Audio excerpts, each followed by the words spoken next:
listening to the Thom Hartmann Program. And greetings, my friends, patriots, lovers of democracy, truth, and justice, believers in peace, freedom, and the American way. Thom Hartmann here with you. Three things. Number one, over at Huffington Post, Alafair Burke, the daughter of James Lee Burke, but in her own right, and James Lee Burke used to write her into his novels when she was a little kid. He's one of my favorite writers. Anyhow, she is now a criminal defense lawyer and a damn good one and a very, very good writer. I've read two of her novels. She's also a very good writer. She is suggesting over at the Huffington Post that basically the jury instructions that were decided upon before the trial by the judge made it all but certain that George Zimmerman would walk. How so? Well, in Florida, you cannot claim self-defense if you initiated the event from which you are defending yourself and did not try to get the hell out of the way. And when the state, the prosecutor, said we want that included in the jury instructions, Don West, the defense lawyer, stood up and said, quote, well, let me point out as a matter of law, following someone on foot or by car is not against the law. That cannot be considered provocation under the law. Force means physical force or the threat of physical force. It would be error and, frankly, promoting miscarriage of justice if the state were to argue that to the jury. End of quote. Now, Alafair Burke says, so, and then the judge said, okay, the court's not going to give it. In other words, that jury instruction was not given to the jury, that you may not consider a self-defense claim, defense, if George Zimmerman initiated the event from which he had to end up defending himself. Okay, now why? Well, Alafair Burke says, watch the video. Watch how Don West emphasizes the word error. Error is a word used to invoke fear in trial court judges that they will be reversed on appeal. Coupled with a previous phrase as a matter of law, West was suggesting to the court that delivery of an aggressor exemption would be the kind of decision that would lead to reversal on appeal if Zimmerman were convicted. No trial judge wants to be reversed, even in a case less controversial than this. Okay, I leave you with that as item number one. Item number two. Here's what the jury instructions would have been before the stand your ground law was passed in Florida.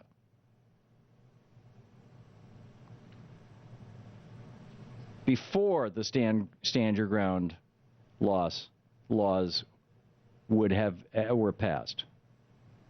The defendant cannot justify the use of force likely to cause death or great bodily harm unless he uses every reasonable means within his power and consistent with his own safety to avoid the danger before resorting to that force. The fact that the defendant was wrongfully attacked cannot justify his use of force likely to cause death or great bodily harm if by retreating he could have avoided the need to use that force. That's how the jury instructions used to be. Since stand your ground was passed, the new jury instruction is, and I quote from Judge, what's her name? Judge Nelson, if George Zimmerman was not engaged in an unlawful activity and was attacked in any place where he had a right to be, he had no duty to retreat and had the right to stand his ground and meet force with force, including deadly force, if he reasonably believed that it was necessary to do so to prevent death or great bodily harm to himself or another, or to prevent the commission of a forcible felony. You get this?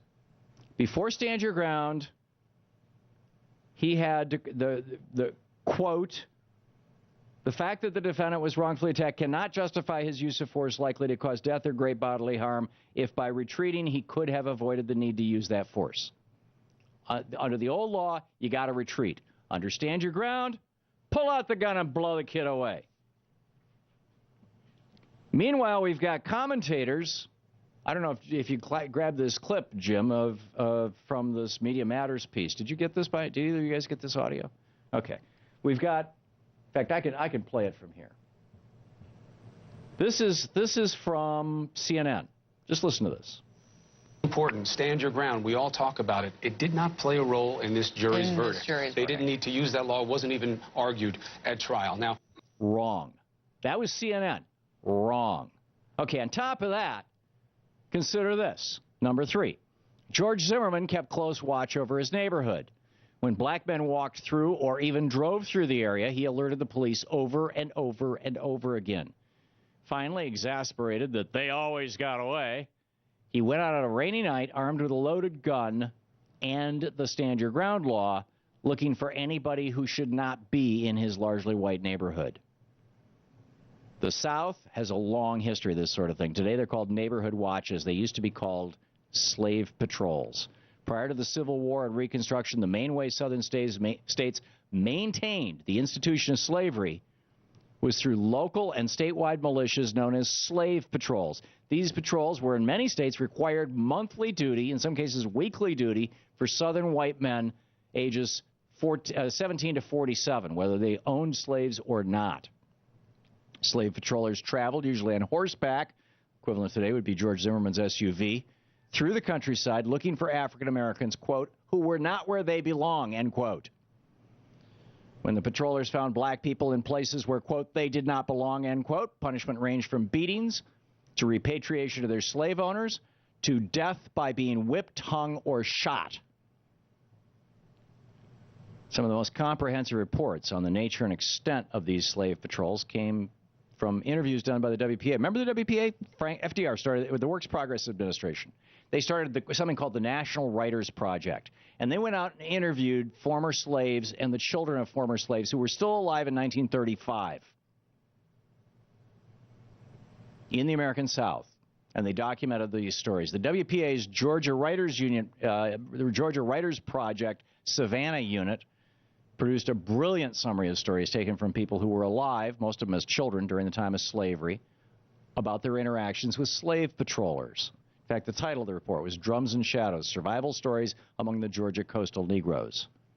That's the title of the piece. It was published back in 1937. Many other oral and written histories compiled by the WPA Writers Project are now over at the Library of Congress. You can easily find this stuff. You can Google it or DuckDuckGo it. Sally Hayden published a brilliant book called Slave Patrols, Law and Violence in Virginia and the Carolinas. She quotes a lot of these WPA studies of how the slave patrollers would beat, whip, or otherwise abuse African Americans who were found off the plantation. Women were routinely raped. Men were usually beaten with sticks or whips. Here's what one story written by the WPA back in 1935. Slaves might beg to be left out of a whipping from the patrol, hoping that mercy or caprice might avoid a beating. Patrollers sometimes toyed with the slave, threatening a whipping, then let the slaves go free. The inherent arbitrariness of punishment added to the fear most slaves felt when they encountered slave patrols. One former bondsman, Alex Woods, recalled how a patrol reacted to a begging slave. He said that the patrollers wouldn't allow slaves to call on "de Lord" when they were whipping them, but they let them say, oh, pray, master." I'm quoting from the slave. Now the WPA. The harsh punishment a patrol could administer caused one former slave to say that meeting with the patrol was like being sold to a new master, something a slave would avoid at any cost. Few things compare to the agony a slave endured from a patroller beating. One ex-slave from South Carolina recalled what people heard when she was born. Her mother, quote, screamed as if being beaten by patrollers, end quote. It's like in the Deep South, the more things change, the more they stay the same. The slave patrol is alive and well. It was called the Slave Patrol until the 1860s. Then it was called the KKK. Now apparently it's called the Neighborhood Watch. This is the Thom Hartmann Program. And George Zimmerman was out there on slave patrol. And he got away with it.